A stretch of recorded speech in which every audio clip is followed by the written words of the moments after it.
நடிகர் திரு Jensen sorry நடிகர் திரு Jensen Periyasamy நடிகர் திரு ஜென்சன் திவாகர் அவர்களை மேடை கலைக்கிறோம். லப்பர் பத்தில் இவர் நம்ம பார்த்துருப்போம். லப்பர் பத்தில் நிறைய சர்ப்ரைஸ் பேக்கேஜஸ் இருந்தது. அதில் இவர் முக்கியமான ஒன்று இல்லையா?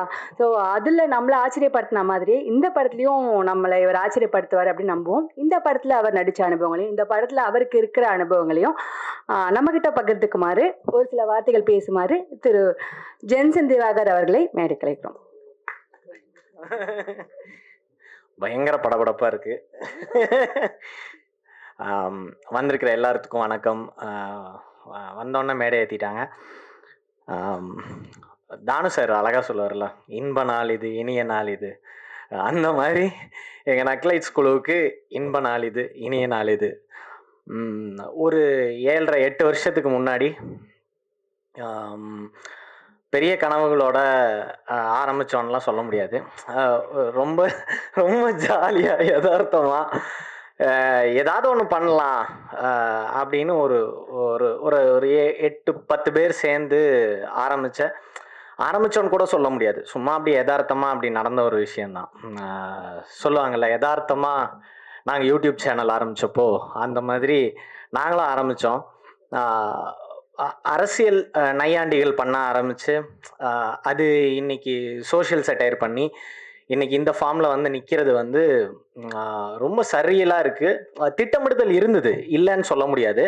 ஆனால் ஆரம்ப காலத்தில் எங்களுக்கு அந்த திட்டமிடுதல் இருந்ததான்னா தெரில. ஒரு மாதிரி நாங்கள் இன்ஃபேக்ட் வந்து இந்த படத்தோட ஃபஸ்ட்டு ஒரு ஆரம்ப கால வெர்ஷனுக்கு ஏடியாக நான் போய் வாய்ப்பு கேட்டுட்டேன் பிரசன்னாகிட்ட, அருண் மூலமாக. ரொம்ப ஜாலியாக அப்படியே சேர்த்துக்கிட்டாங்க. அதுக்கப்புறம் பல்வேறு காரணங்களால் நாங்கள் அப்படியே தள்ளி போய் நாங்கள் நக்லைட்ஸில் நிறைய வீடியோஸ் பண்ணோம். அப்போது ஏடியாக இருக்கணுமா நடிகனாக இருக்கணுமா அப்படின்னு ஒரு நாள் ராஜேஷ் என்னை வந்து கூப்பிட்டு பேசினார், என்னையும் அருணையும். அது ஒரு தேங்க்யூ தலைவா, லைஃப் சேஞ்சிங் டெசிஷன். இல்லைன்னா நான் என்ன இருப்பேனே தெரில. ஒரு உருப்படாத ஏடியாக இருந்து அதையும் சரியாக பண்ணாமல் என்ன இருப்பேன்னு தெரியாது. நான் வந்து நக்லைட்ஸில் கொஞ்சம் வருஷம் இருந்தேன். அதுக்கப்புறம் ஆன் அண்ட் ஆஃபாக வெளியே போயிட்டு உள்ளே வந்துட்டு, ஆனால் எல்லா இடத்துலையும் இப்போ இன்றைக்கி ஒரு ஒரு ஓரளவுக்கு இப்போ ஒரு ஒரு ஆவரேஜான ஒரு ஆக்டராக வந்து லேண்ட் ஆகியிருக்கேன் சினிமாலன்னா அதுக்கு மிக முக்கியமான காரணம் என்னோட மென்டார் பிரசன்னா அண்ணா தான்.